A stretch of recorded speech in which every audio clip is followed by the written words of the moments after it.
Así como existe gente que crea sin parar, existe la imparable camioneta Ford Maverick que no deja de ganar. Top pick de Consumer Reports como la mejor camioneta pequeña y camioneta compacta número 1 según Motor Trend. Pero la camioneta Ford Maverick no está aquí para presumir. Está diseñada para quienes prefieren crear con sus propias manos y para los que necesitan una camioneta que los ayude a concretar ideas. Así que eso que estás pensando hacer, llévalo, cárgalo, hazlo con Maverick. Tema jurídico en esta semana y es el decreto del gobierno que le quita la competencia al Consejo de Estado para revisar las tutelas que se interponen contra el presidente de la República. Para hablar del tema nos acompaña Germán Bula Escobar, él es expresidente del Consejo de Estado. Doctor Bula, buenos días, gracias por estar en 10 AM. Muy buenos días. Lo primero es esa competencia que tenía el Consejo de Estado hasta este decreto, ¿viene en una ley o también fue un decreto de un gobierno anterior que entregó esa competencia? He oído hablar que tiene que ver con el gobierno de Duque en su momento y una tutela por el tema de las fumigaciones con glifosato. ¿De dónde viene esa competencia que ahora el gobierno revoca de alguna forma?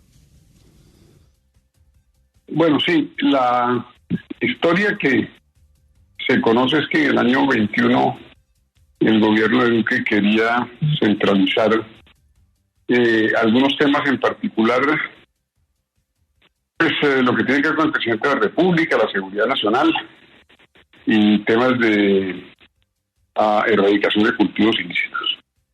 Los decires apuntan a que en algunos sitios como Nariño, algunos jueces estaban tutelando derechos fundamentales en temas de glifosato, etcétera, y que para evitar eso, entonces el gobierno habría dictado el decreto correspondiente. Ese decreto fue demandado en el año, si no estoy mal, 23. Todavía no hay fallo definitivo sobre ese decreto, pero en el año 23 la parte de los cultivos ilícitos fue objeto de una suspensión provisional por el magistrado ponente, el doctor Osvaldo Giraldo, porque pues se consideró que ese no era un tema que pudiera sustraerse, digamos, a las reglas existentes en ese momento, que tienen que ver con repartos en los, digamos, en las, excúseme la redundancia, en los repartimientos territoriales a prevención, pero se dejó todavía pendiente la decisión sobre los temas de actos del presidente de la República y lo que tiene que ver con seguridad nacional. Algunas personas han dicho... Sí. Sí, no díganme.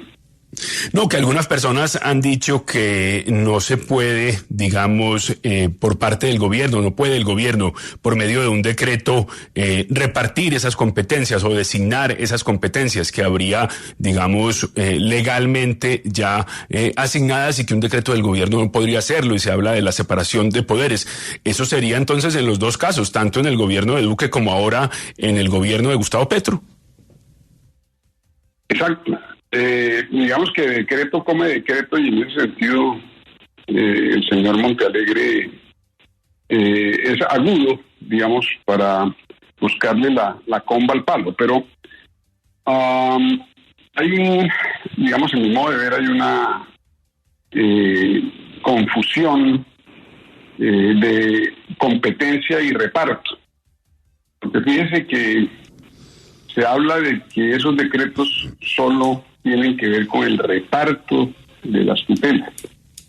Pero a veces uno se pone a pensar si sobre pretexto del reparto no me quitan la competencia. Imagínense que usted es juez municipal y le llega un negocio. Con la regulación anterior tiene que enviárselo al Consejo de Estado, con la regulación nueva tiene que enviárselo al juez del circuito. En ambos casos, en la práctica, sobre pretexto del reparto, yo como juez municipal no soy competente. De manera que siento que el asunto está un poco crudo, que va a necesitar probablemente intervención legislativa, porque por vía de decreto no se pueden afectar competencias, solo se pueden regular cuestiones relativas al reparto, pero entre el reparto y la competencia, y así lo anuncia el doctor Osvaldo Giraldo con mucha agudeza en el auto en que decretó la suspensión provisional de una frase, el auto del 23, él anuncia que esos asuntos, digamos, de la debida inteligencia de hasta dónde es reparto y hasta dónde es competencia, serían objeto del fallo final, fallo que, digamos, está a la espera actualmente, a la espera del mismo. Doctor Bula, pero es una situación... ¿Ah? No termino de entender entonces exactamente, digamos, esto le quita la posibilidad de que eso llegue directamente, de que esa tutela llegue directamente al Consejo de Estado, y lo que vimos es que el decreto del gobierno lo envía a jueces del circuito. Usted me dice, esos jueces simplemente hacen el reparto, pero ahí no le quitan directamente la competencia al Consejo de Estado. ¿Cómo aprendemos a diferenciar esas dos cosas, competencia y reparto? Exactamente, ahí está el meollo del asunto, Pascual. Mire, yo creo que lo que dice el auto del doctor Giraldo es lo correcto. Es decir, que sobre texto de temas de reparto estamos afectando probablemente temas de competencia, y que eso hay que estudiarlo en profundidad. Porque, en efecto, si usted en este momento presentara una tutela ante el Consejo de Estado contra un acto del presidente, se supondría, de acuerdo con este decreto 799, que está ahora en discusión, se supondría que el Consejo de Estado, por razones de reparto, comillas, tiene que enviárselo a un juez del circuito. Eso es un poquito extraño. Pero que al mismo tiempo se diría, no, pero no ha perdido el Consejo de Estado la competencia, porque la Constitución dice que cualquier juez, y ni más faltaba que no se considerara al Consejo de Estado juez, ¿no?, puede, digamos, abordar el tema de una acción de tutela. De manera que lo que tenemos es un área un poquito, digamos, truculenta en el manejo de los conceptos de reparto y competencia. A mí me da pena decírselo de esa manera y no poder resolverle el dilema. Simplemente apelo a lo que dice el auto del doctor Osvaldo Giraldo para ilustrar que efectivamente ahí hay digamos, un área confusa, un área gris entre el simple reparto y la competencia. El Consejo de Estado podría, con este decreto ya firmado por el gobierno, reclamar la competencia, o ya con ese decreto no tendría esa posibilidad. Está por verse si se presentara el caso de que alguna persona, digamos, ocurriera en el recurso de tutela o de amparo ante el Consejo de Estado, si el Consejo de Estado se va a limitar simplemente, o la Corte Suprema de Justicia incluso, a enviar la tutela a un juez del circuito. Eso pues es imposible de adivinar. Y como es obvio, pues este decreto 799 también va a ser demandado ante el Consejo de Estado. Digamos que se van a traslapar dos demandas, la del decreto de Duque y la de este, y va a haber que resolver ese asunto de una manera que genere mayor estabilidad jurídica. Por lo pronto, hay un galimatías en todo esto entre los conceptos de competencia y de reparto. En términos prácticos es así. Y si no se ha resuelto la demanda de nulidad contra el gobierno de Duque, pues entonces esta se terminaría resolviendo por allá a mitad o más adelante del próximo gobierno. ¿Tiene la Corte Constitucional alguna posibilidad de mirar esto? ¿Habría alguna vía posible por la que esto pudiera llegar a la Corte y la Corte pudiera resolver todo este lío?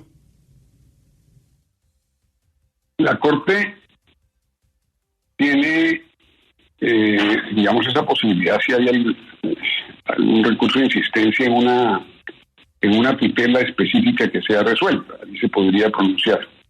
Y también, permítame decirle que uno pensaría, ¿qué pasaría si una ley se ocupara del asunto? Probablemente, pues tendría que ser examinada por la Corte seguramente, o sería examinada por la Corte.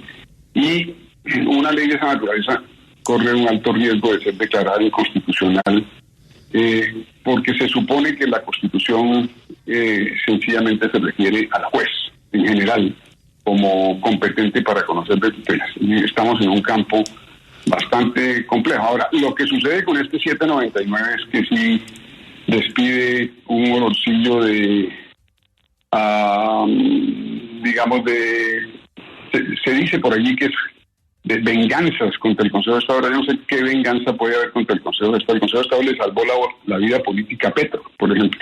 Eso es algo que a la gente se le olvida. El magistrado Gerardo Arenas, antes de fallecer, por supuesto, pocos días antes de fallecer, para decirlo bien, había ya presentado la ponencia que después se dice que es de la Corte Interamericana, pero en realidad el fallo que, digamos, sacó avante al doctor Petro fue del Consejo de Estado. De manera que, y Montealegre tiene poco que hablar en esta materia porque maniobró para prolongar su periodo como fiscal cuando fue elegido. No sé si ustedes se acuerdan de eso, tenemos placa memoria, ¿no? Y el Consejo de Estado, un mover desafortunadamente le siguió el juego, hizo del periodo de fiscal un periodo personal. La sala de consulta de servicio civil de entonces había dicho que no, era un periodo institucional. Pero bueno, son historias. Lo que sucede en esto es que no muestra mucha sobriedad, ni mucha institucionalidad, ni mucho republicanismo en el modo de ver un ministro que en vez de buscar arreglar estos asuntos de manera que generen certidumbre jurídica, expide un decreto que sabe de antemano, no se le oculta al ministro Montealegre porque tonto no es, que va a generar una gran polémica, ¿no?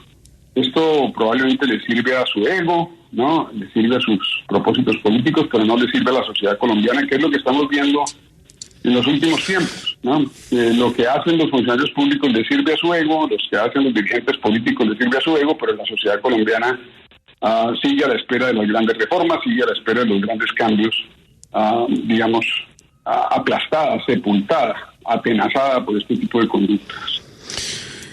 La decisión que usted recuerda, digámosle a los oyentes, tiene que ver con ese fallo del Consejo de Estado y la destitución en su momento y demás por parte del procurador Ordóñez al entonces alcalde Gustavo Petro. No sé si usted recuerda si en el momento de ese decreto por parte de Iván Duque hubo también una especie de movilización política alrededor del tema y un rechazo a esa competencia.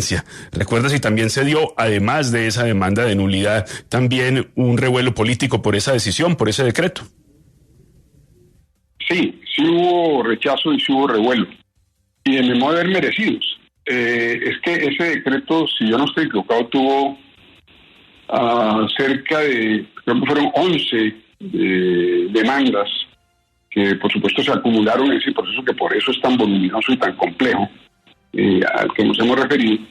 Pero sí hubo revuelo, porque por supuesto, por ejemplo, de justicia, el grupo de abogados de justicia, que es uno de los demandantes, consideró que el decreto tenía, digamos, hasta donde yo me acuerdo, un propósito político que era sencillamente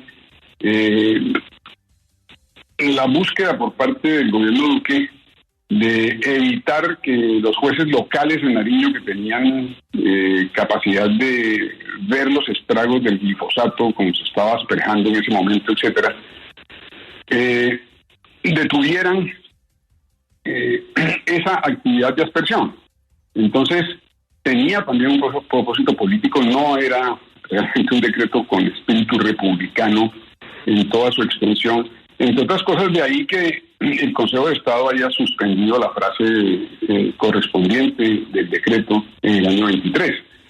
De manera que sí, el juego es viejo, el área es, digamos, compleja, no genera, digamos, certidumbre en materia jurídica y merece una intervención seria, republicana, de Estado, para que toda la nación sepa a qué atenerse en esta materia, con base, por supuesto, en la Constitución del 91, pero teniendo en cuenta la complejidad del problema real y no diciéndonos un poco, en fondo, mentiras piadosas, es decir,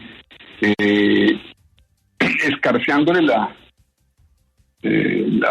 las competencias a ciertos jueces sobre pretexto de que se trata de asuntos de reparto.